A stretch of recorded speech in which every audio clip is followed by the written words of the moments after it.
Friends, in the gospel passage today, set in the lectionary, we find the disciples looking at the temple in Jerusalem, and they are awestruck by its magnificence, gleaming marble and gold, and towering above the city.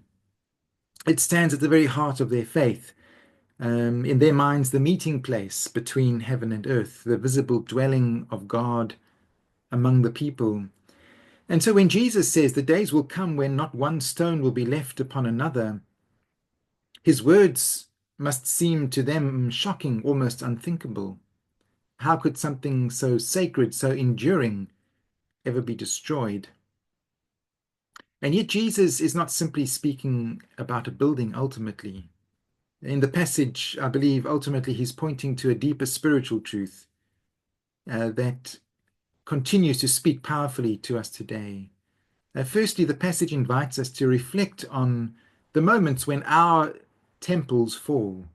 Each one of us, in our own way, has built our own temples, things we depend on for meaning and stability, for our routines, our kind of the basis of our beliefs, our communities, even our self-image.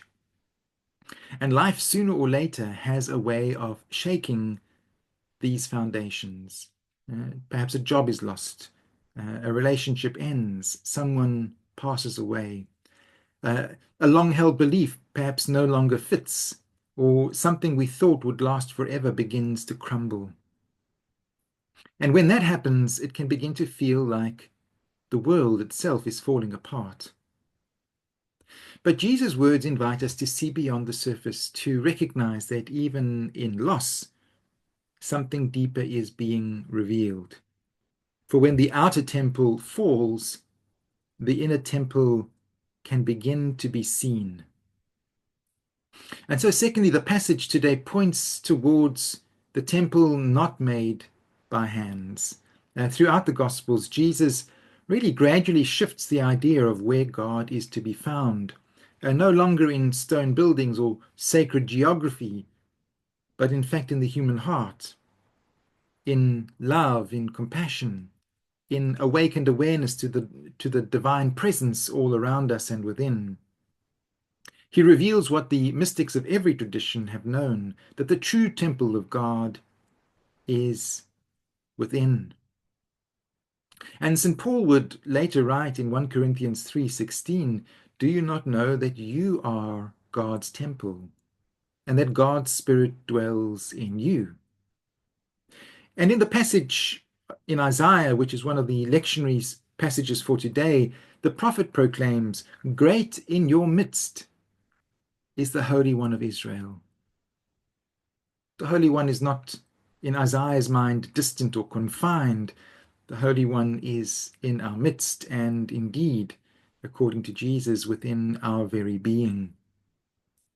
Thirdly, our Old Testament passage today from Isaiah 12 invites us to draw from the wells of salvation.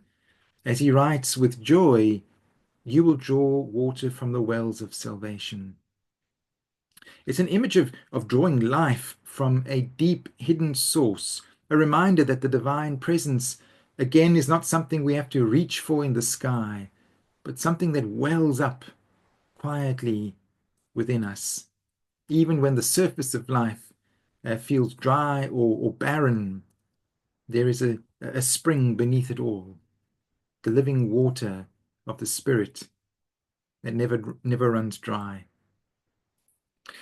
And we draw from that well through moments and times of stillness, through gratitude, through acts of kindness and compassion. We draw from it whenever we turn our attention inward and recognize that the Holy One is already here. Fourthly, getting back to the gospel passage, Jesus speaks of endurance. After speaking of trials to come, turmoil, persecution, betrayal, and fear, he says, "By your endurance, you will gain your souls." What exactly is he on about? These are perhaps not easy words, but if we look deeply, they carry a deep wisdom for us. Endurance here doesn't have to mean grim survival, as we would normally understand it. in the context of the spiritual journey, it ultimately means staying rooted in that inner temple, holding on to the awareness of God's indwelling presence, even when everything outside seems unstable. And to gain your soul in this context is to awaken to that unshakable center, the divine ground within you and within the heart of all of life that no storm can touch.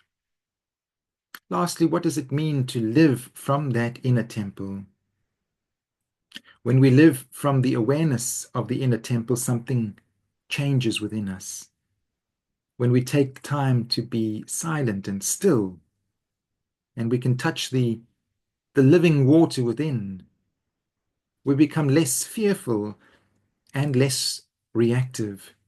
We find a deeper peace that doesn't depend on outward circumstances. We begin to see the sacred everywhere, in the stranger, in the natural world, even in moments of uncertainty themselves. And this is the great paradox. When the outer temple falls, the inner temple can begin to shine. When we stop searching for God in things that pass away, we discover the presence that never leaves us.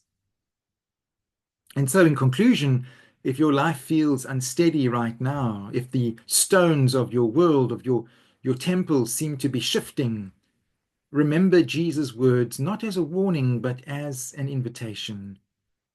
Let what is passing away pass and turn toward what abides, to what remains. It's an invitation to listen for that quiet, still voice within, what Isaiah refers to as the Holy One in your midst. Draw deeply from the wells of salvation, from the living water that flows within you and all things. For the true temple was never made of stone. It is made of spirit, and it is already here, alive, radiant, and dwelling within you. Amen. Just a few words of to chew on, food for thought again today as we dwell on the inner temple, the invitation to dwell in that place. Amen. God bless.